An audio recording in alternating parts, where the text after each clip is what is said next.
Welcome back to the Goats and Sheep podcast. We're going to do a roundup of the Premier League action so far, and let's get started with none other than Manchester United. What the hell is going on? So you tell me, bro. They played Wolves. They didn't look like you're lucky you got a bloody victory. Let's be real, right? And then you just got your asses handed to you by Tottenham Hotspur. Roy Keane said it at the end of the game. He said, "We're the new Spurs."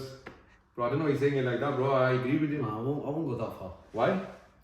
It has been a shambolic start. Not just the start. I'll tell you why. Away from home, you've lost every game from last year, and it's carried on. I know, man. I don't know what to say. In all honesty with you, the first game, the Wolves game, horrendous. The worst performance I've seen from Ten Hag's team. Alright. Even the 7-0 at Anfield wasn't that bad. Really? Legit. Obviously, in terms of scoreline, it was worse. No, I know what you mean. But in terms of the performance, bro, that's the first win that I've come out of after and been upset. Disheartened. I can't explain it to you. I was actually upset the way it was just all disgusting. You've got so much enthusiasm for the season and it was just disgusting. Is it early season blues? I don't know. Or does he need to sort it out? I don't know. I don't know. It's too early to say. Bro, Mason Mount already looks like a waste of money. That's what I'm saying. Mount. The elephant in the room is him. I don't want to jump into Mount because he's only been here 2 games. No, but he's a Premier League player. He's a player with Premier League experience. Yeah. He doesn't need any games to jump into. No, he shouldn't. He shouldn't. Is it Eric Ten Hag's tactics that are making him look bad, or is he just not the right guy to play for Manchester United? To be honest with you, I was never massive on him signing for us anyway. I always wanted someone. Yeah, bro, but you know when you sign someone, then the whole fan base gets behind him. I think that needs to stop. It's that instant support in it, you know. I think that needs to stop. What it is with United are very loyal, loving and loyal. Even these shit players that have been shit for years, they'll give them a chance. They come back after 2 years out. They'll have one good game and boom. That's Bro, it. Martial, you used to be guilty of it. No, I was, of course I was. But I think that's in the DNA of your lot's club. It goes from maybe starting from Fergie's time. We're too optimistic. Not just that, you're very loving, man. You are very forgiving and loving as a team towards your players who do 1 or 2 good things, like you said, bro. Think about it. Look at the managers that we've had and some of the places we've finished in, and even them managers never got. And because of the culture at the club, these players are now staying there and they're bleeding a hole within the club. I think Harry Maguire. I think what it is United as a whole, they messed to the core because they're offering contracts there that are overpriced. Yeah. They're giving people like Harry Maguire 200 grand plus. Do you know what I mean? When is he worth 200 grand? Martial's on bloody 200 grand. Rashford, alright, you know what? He deserved the new contract, but even him, he's had a poor start. So very poor start. But should he even be in the number 9 role? I'd defend him. I don't believe Garnacho's ready to start week in, week out. I think he's more of an impact player when teams are dead and they're tiring. Garnacho comes on and he's running at them. Rashford should be starting there. On the left, you need a centre forward, which obviously we've got, but you've got a broken back or something. And then you've got Anthony, who's honestly is a pile of shit, man. I'm done backing him. He had 1 year. I know people might say it's a bit quick to jump in it, but I don't think. You know, I'm with you, so let's just jump on Anthony. Yeah, the guy's dog shit. No, the guy falls over. Even his left foot isn't that good. It's not. If you don't have 2 feet in the modern game, your 1 foot has to be He's amazing. So frustrating, man, because sometimes the guy gets in good areas, good positions, but I think what's more frustrating, let's get the other elephant out of the room, is Eric Ten Hag always backing him. I don't know why. Well, I don't know why. They signed him for 85 million, but that's not on him. Player. It's not on him. No, it's not him. It's his player. Ten Hag's gonna try making a point now that, you know what, I bought this player in. I want him to be a success. No, 100%. So he's gonna force that success, even though from what the eye shows, like me and you, normal fans, I don't think he's gonna be a success. Yeah, I don't think that summer personally, when we were linked with a few wingers, I wanted Rafinha. We were linked with Rafinha when he was at Leeds. Before Chelsea made a move for him. Kudus even on the right. Anyone that can run at players like Garnacho's, but even our youngster Pelistri, I'd rather have him starting. And should I be honest with you? Obviously, we've both given Sancho a bit of shit, especially you. I'd rather have Sancho. Right now, I'd rather have Jadon Sancho. From what I've seen coming off the bench and everything, he's been really good. He's made impact. 1000%. He's made an impact. Yeah, he's made an impact. But I really do think so. Yeah, Rashford, we just said they're playing in number 9. Bruno keeps going out to the right at the moment. Is this man-to-man thing that he's got going on? Alright, if you want to play those tactics, no problem. He needs to get the right personnel in. Mason Mount wasn't the right personnel for me. I don't think so. Sandro Tonali was there for 50. I'm not saying Tonali would have filled in the role. I'm just saying that Alexis McAllister. McAllister was there 30. Bloody, every time I say it, I think what else? That's mad. Zaboslai was there for 60 million. Amrabat's still there. Amrabat's still there. Still there. Thank you very He's much. dying for United. And, you know, you should have 30 million is fuck all. And the guy, he's the one who he dominated Declan Rice in that conference final, Yeah. and he was one of the midfielders of the World Cup, easily top 5 midfielders of the If World it weren't for him, they wouldn't have got that far. Yeah, him and Unai, what a partnership in the middle. I told you I call him the Moroccan Kante. I think he's not as good as Kante, but he's just so good. Casemiro, next one that I wanted to talk about. He Right, my opinion is there's two opinions here. One opinion is he's having a slow start to the season. I'm of the other opinion. You know, might say it's a bit biased. Me towards Casemiro as usual. His legs look like they're shot, and he looks like what Fabinho did last season. That the miles on his clock have finally caught up to him. I don't know. I'll be real with you. When we signed him, Ten Hag didn't play him for weeks. Yeah. He was still starting McTominay until that 6-3 demolition at the Etihad.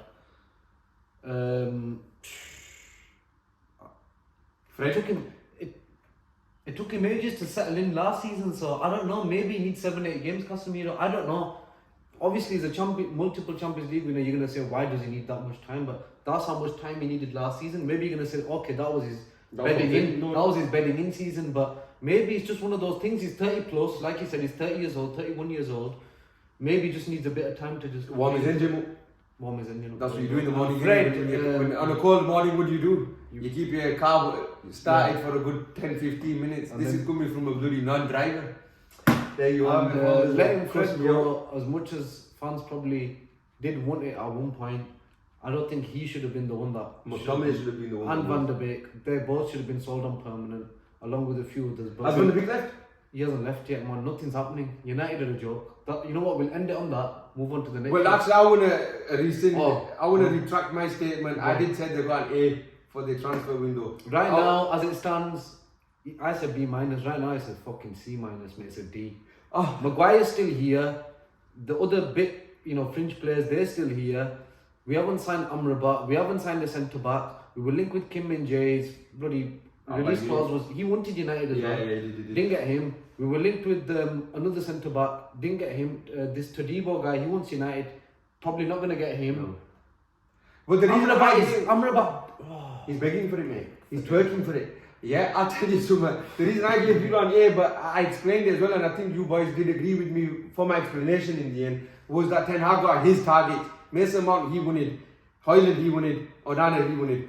And he covered them. I'll be really with you. And now it seems like you've gone back to normal Manchester United. Like, it seemed like you've got it sussed, you've got your targets on time, in the right price range, whatever it was. You've done well. Yeah. Okay, now. I think that's what it was. The Greenwood thing has come back and bit Manchester United. I think it's a PR disaster, to be fair, and it's not fair on the club. I'm just gonna speak about it like this. I don't think it was fair on Manchester United, and they didn't make it. No, let me rephrase that. Right, they made it hard upon themselves by delaying the decision. Yeah, and that's where it became unfair to now start putting all the blame on United. It was Greenwood's actions or whatever that was in the thing. They should have dealt with it earlier. And I think it's unnecessarily spilled over into a. I think once the case had been dealt with by the courts and the police, it should have been. Listen, let's be real, right? In the culture that we're living in, he was never going to be allowed to return to Manchester United. I couldn't see it happening. They were never gonna, and if he did, it was gonna be way too much furor around it. Imagine he scores a goal and he celebrates. What the headlines blogs would come out, articles would come out. So I think that's been an unnecessary distraction to the start of your season. And again, that's just the shambles from the club at the top to the bottom, And the big question I wanted to ask you, is when do we start asking questions of Eric Ten Hag? Because he's done enough for me. I love the guy. I think for the strong mentality that he's got. But is he going too far with it? I think you need to let the season bed in. Because you remember, we started the season shambolically last season. We didn't even have 3 points at this stage.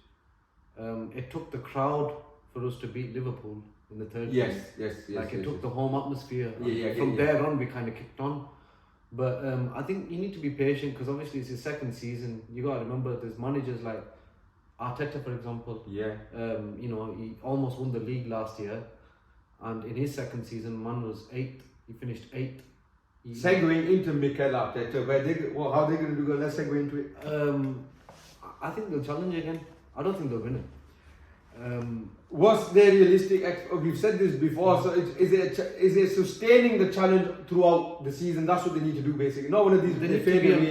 They either need to be on City's heels, or if they lead in the pack, they need to have some dog in them because they went all pussycat at the end of last year, didn't they? Have you seen Declan Rice make a difference so far? I mean, I was impressed with his performance against Palace. Yeah, I was as well. But I'll be real with you, like Palace could have easily got something out of that game. But I know it's early, like we're saying, but you still have to analyse it. Do you see the difference that Declan Rice is bringing? I've seen it in the away game there, and I've seen another big difference in Arteta. I think he adopted a low block. Yeah. You know that's very un-Arteta like in my he opinion. knew, the shits against the fun. 100%. But that's what Guardiola changed last season, I felt. If you remember when they went against Arsenal, he went long ball tactics straight to Haaland, a completely dumbfounded Arteta at the time when they beat him. I think was it 4-0 at the Etihad or 4-1. It was that game where De Bruyne had that sick finish. Wow. So I think Arteta might be taking a leaf out of the actual English tactical book, is where when you need to sit in, start dropping in. Yeah, I mean the thing is, grounds like Selhurst Park, and with the experience they also got last season, is that going to hold them in good stead to maintain the challenge I'm seeing? I don't see why not. I mean, they've got a good squad. They're young. They're hungry. The manager's good. The football's good. Manchester City have just signed Matheus Nunes, or they're on the verge of signing Matheus Nunes, bro. Yeah, I mean, again with City, I feel like Matheus Nunes is signing for Manchester City. I seen Fabrizio Romano's post on Twitter just before I jumped on the podcast. They've agreed a deal for 50 million euros. I've just said Romano, so whoever's watching the podcast, just go to his Twitter page, you'll see all the details on there. Personal terms have been agreed, so they're just trying to thrash out a transfer fee. What a signing. It'll happen. Jeremy Doku they've signed, Mateo Kovacic they signed. So you made a sick point right at the start of the season. They lost Gunda and Mahrez, bro, they've replaced him from Salah. Not to that level. I mean they have. But, Doku's sick. But what we'll see now is, are these players clutch? Are they ready to grab the button? Are they ready to grab the button? Are you willing to put your head on the line and say City are the first team to win 4 leagues in a row?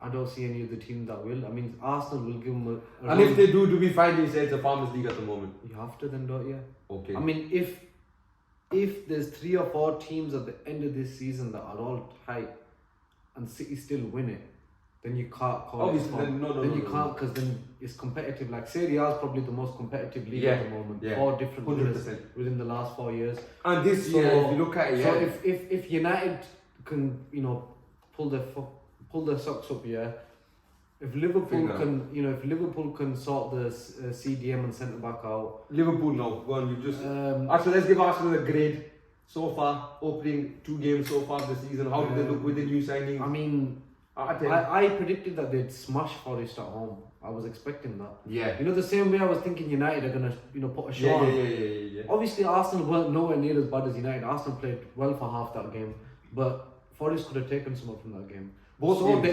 there is some naivety in there, but at the same time they've got the steel to pull off 2 1-goal wins. I want to say something for all the Arsenal fans that will be watching us as well. Is Timber's going to be a massive miss for him, man. He already looked like a sick player, baller, and an ACL. It was reported to be an MCL first, and then it was an ACL. Now that's sad, man.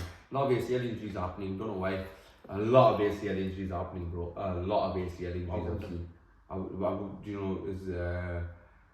I wonder. Weak knees, apparently, maybe. I actually wonder what's in the water. So, but I have seen a lot of them. Liverpool, what do we think of them? Szoboszlai, he's come in, McAllister has come in, 35 million.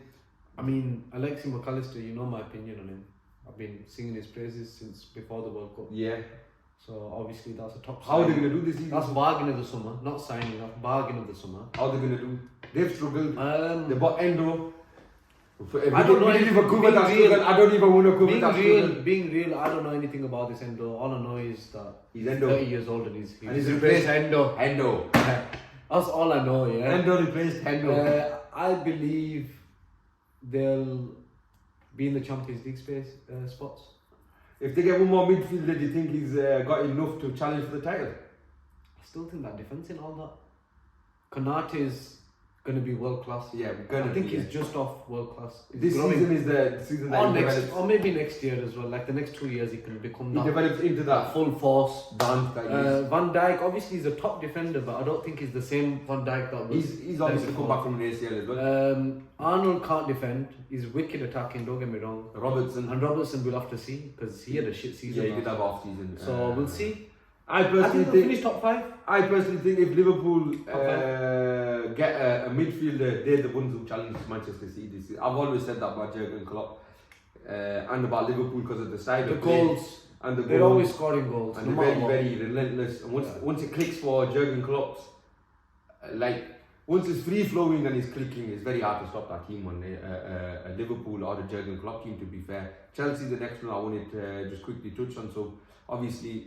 Disgusting start, bro. There's Worse than us.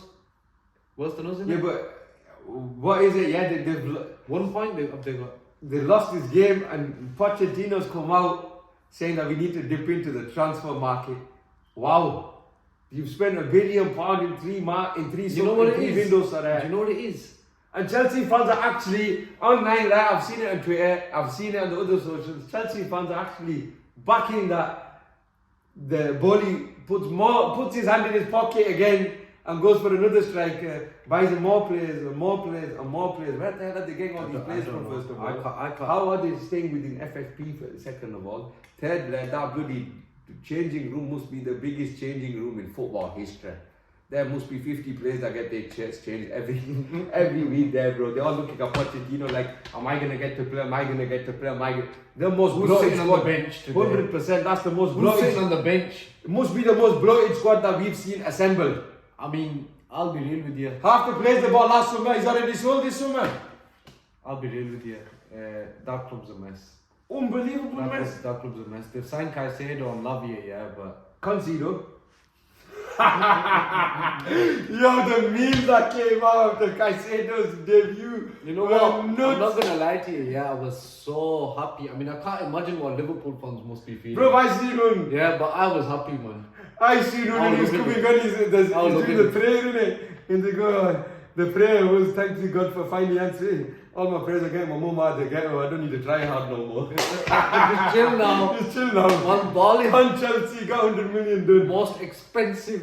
Bro, they British got transfer. 200. Surpassing Declan Rice. They're the most expensive central midfield pairing of all time. There's a 200 midfield pairing in there. Enzo Fernandez is my boy. I love him to the nines of the moon. He's my favourite midfielder of the new generation. I hate the fact that he plays for Chelsea.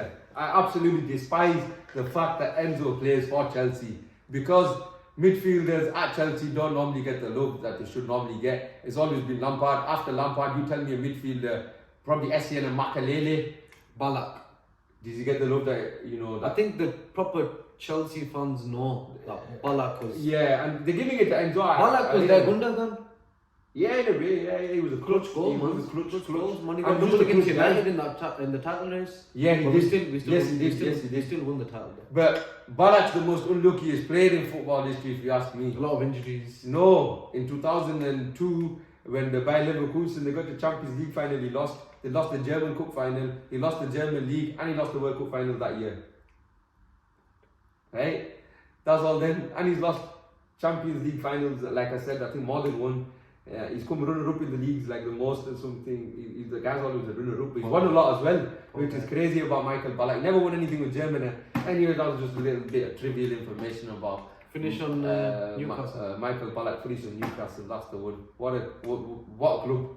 Just the way they're conducting the business, bro. Everyone thought they'd be splashing millions this summer. They bought Livramento, they bought Hall, they bought Sandro Tonali in the middle, they bought Barnes as a cover up for Wicked. Gordon. Bro, they just covered every angle in the transfer market. They were close to getting Maddison as well. Yeah. Ahead of Tottenham. Yeah, they were.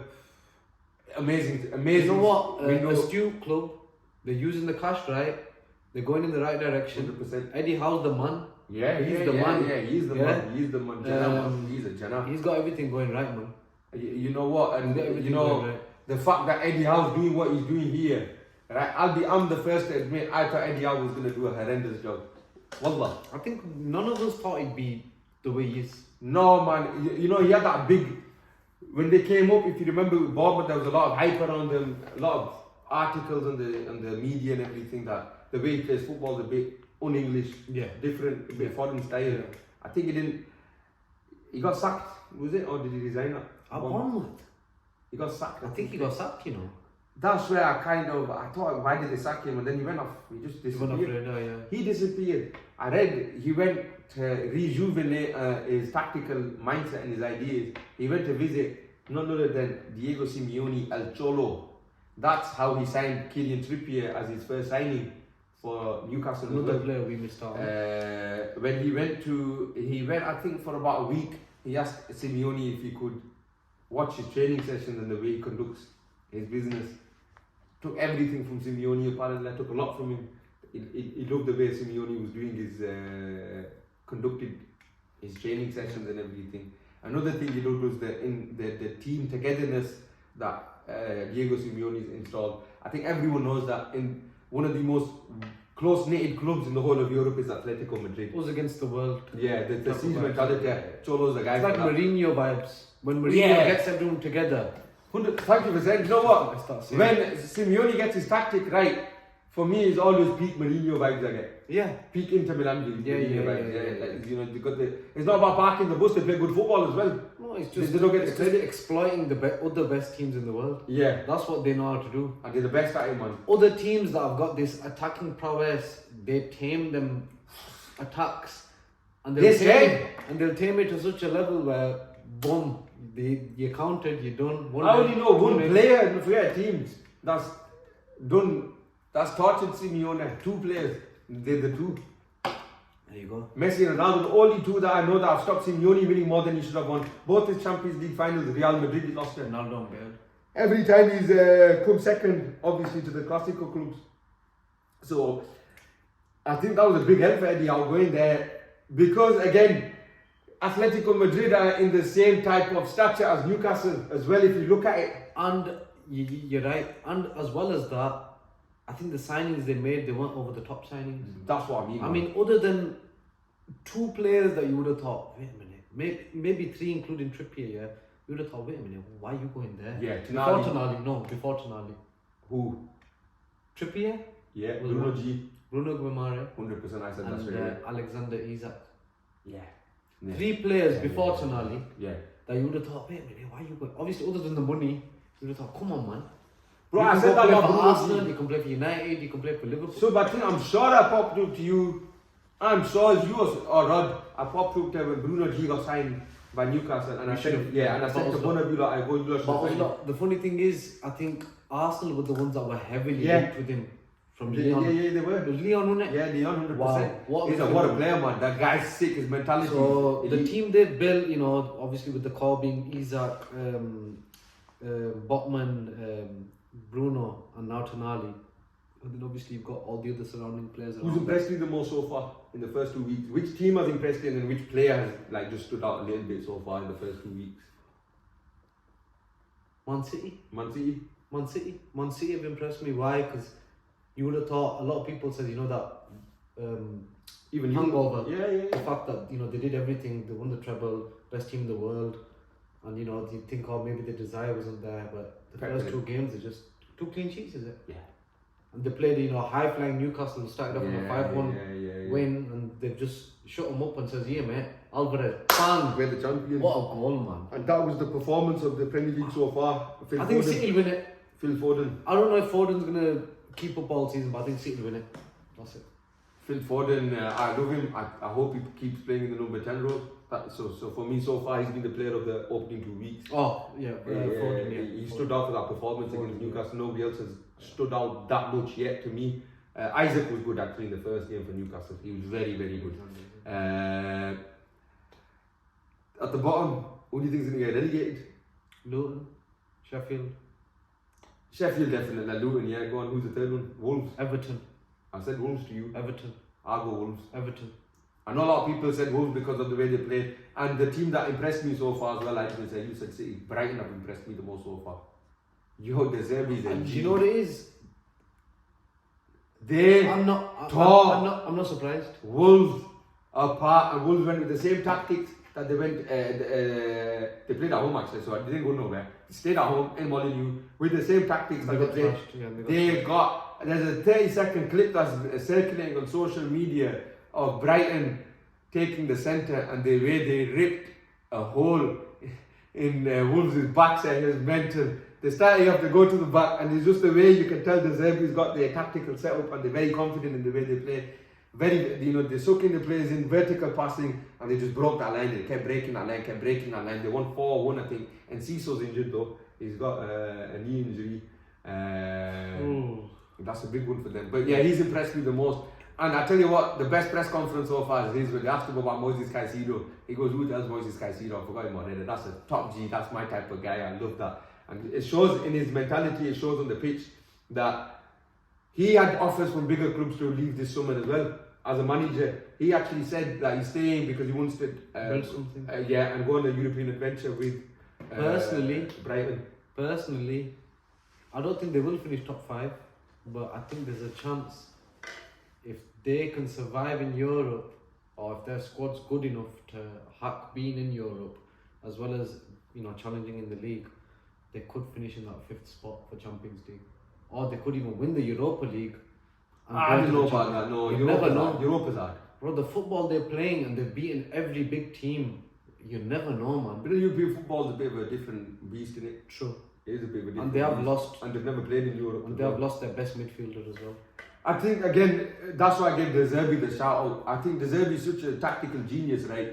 That he's going to make it seem like he's one of them coaches. He'll find another Caicedo for you. He'll find another McAllister. He's that good. Well, Brighton are bloody. They're known for their talent. So, to wrap it all up, what do Manchester United need to change moving forward? I think we need to get Amrabat in. Right. Apparently that deal's obviously going to be stalled, but we need an Amrabat, and we need a cover centre back.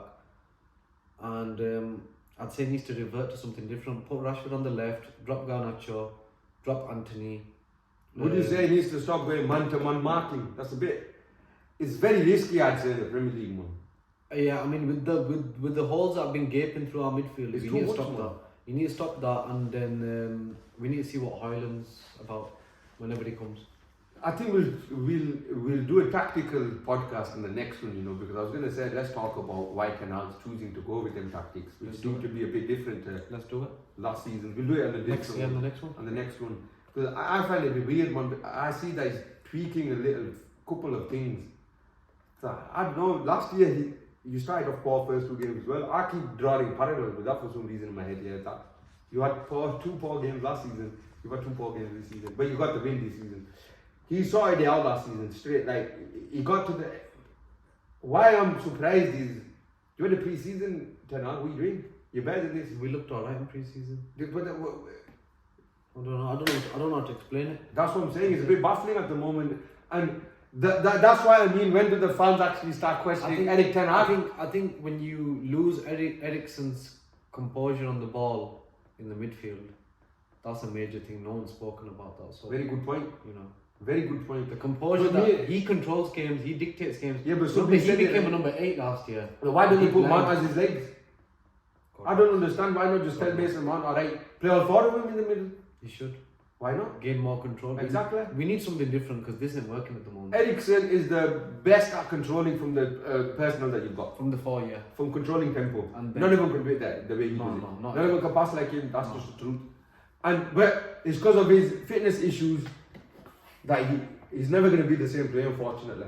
So he needs the legs around him. No, but if you can get 60 minutes out of Eriksen, then... bro, Christian Eriksen, a peak Christian Eriksen. Get 2-0 up in games, attack people, play the football you were playing for majority of last season, and that's it. If Eriksen's on top form, look, Eriksen, Bruno and Casemiro had such a record, yeah. Is he top 5 playmakers in the league when he's on fitness?